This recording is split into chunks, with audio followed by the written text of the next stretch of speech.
What inspires me about Project Kesher is the commitment that the women on both sides of the globe have to creating a better life for their communities. There is a shared motivation, a shared courage to step forward and think about the ways that people who think of themselves as ordinary can bring change to their community.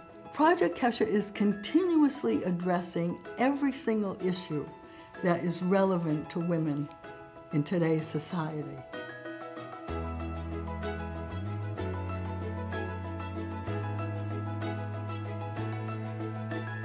It was through Sally Gratch that I was first introduced to the organization. Sally and I had met in 1988 at an international conference of women in peace. She brought her graciousness, her charm, her ability to listen, all of the things that made that conference such a success.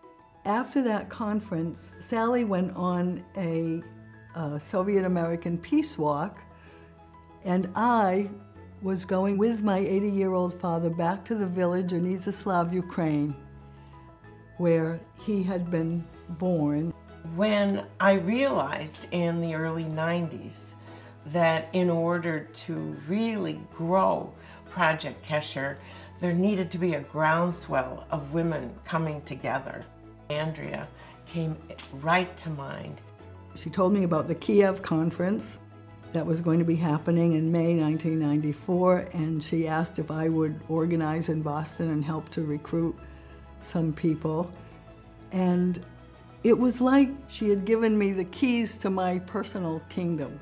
This was an opportunity where I might be able to meet some of the women who were in the village where my father grew up, who would be able to tell me what happened. Perhaps even with my social work skills, I would be able to help them.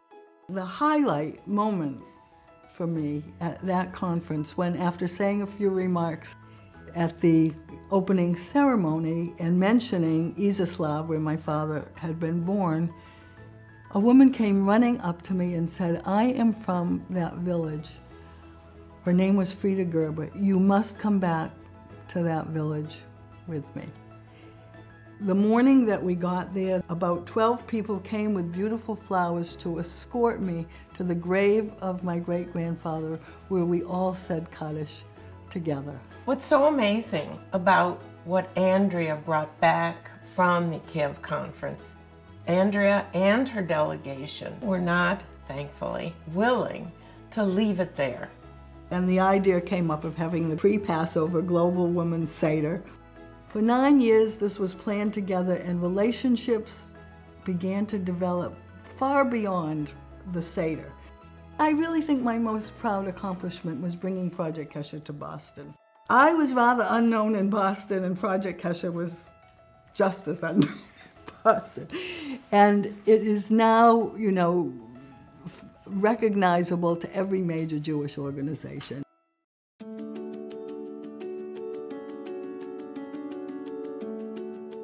I was first introduced to Project Kesher by Rabbi Tamara Cohn when she returned from her trip, the voyage on the Volga, and described it to me.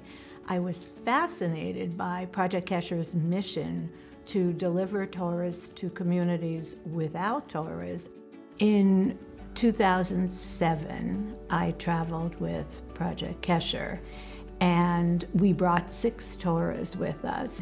And every day we would have a ceremony, and every time a Torah was transferred, I cried. My mom came home and said to me, "This was the most incredible experience. You have to come with me the next time." And I realized how easy it is for us to be Jewish here in the United States, and how difficult it is in Ukraine and Russia, the former Soviet Union. So the next Project Kesher trip that came up, my mom didn't really ask me, she just signed me up, and we went off to Ukraine together, and that was my introduction to Project Kesher. Being witness to the growth of Jewish communities in the former Soviet Union is a very, very inspiring thing. My mom has inspired me my whole life. She's an incredible role model, and it doesn't surprise me that she has managed to collect 12 Torahs.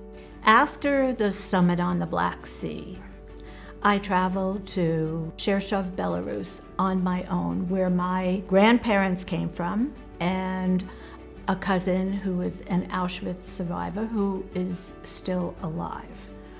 There were absolutely no Jews left in Chershov at all. But what I did notice was that there were many, many Jewish headstones lining the streets. And when I saw that, it really sharpened my resolve to find Torahs. My mom really took the Torah Return Project and ran with it and sort of took me along with her. Finding a Torah is easy. Obtaining it is difficult. When I explain the Torah Return Project to prospective donors, I ask them to think of Project Kesher as a global L'dor V'dor. We are lovingly passing Torahs from country to country, from community to community, to generation, in the hopes that we are also passing on Jewish values.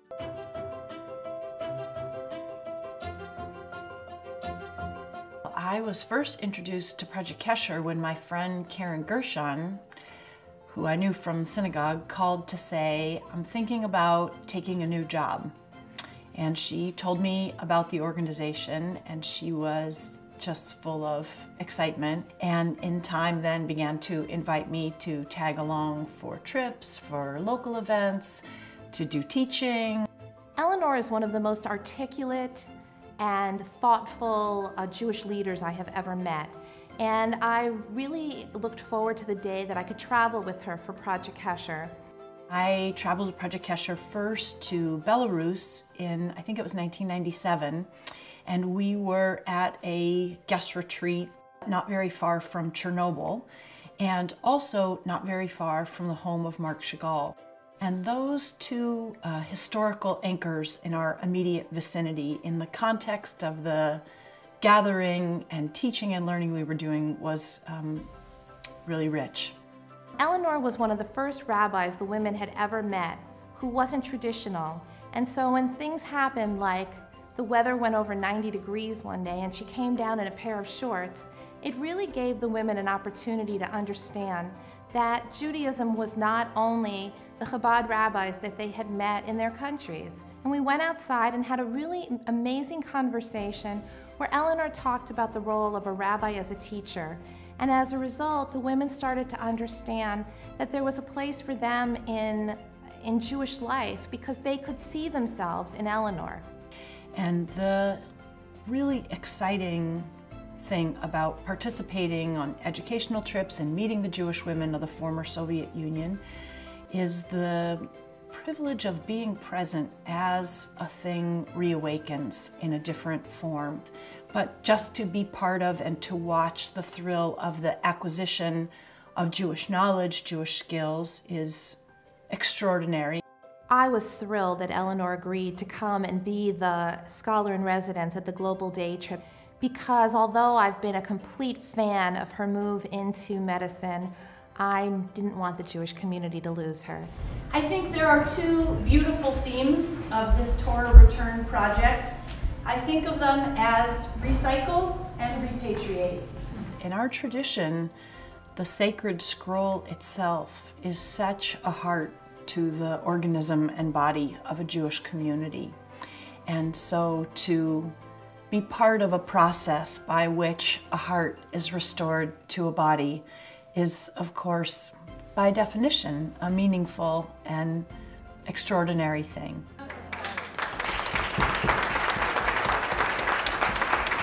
Because of Project Kesher, I am so lucky to know about this organization, to have been part of its life cycle, and to have different ways to think about the meaning of my own gifts and blessings, to have different ways to teach the people around me.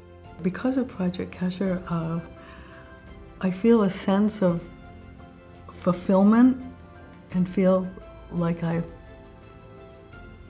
become in some ways a better person. I am much more connected to the Jewish world than I ever was, and I love that.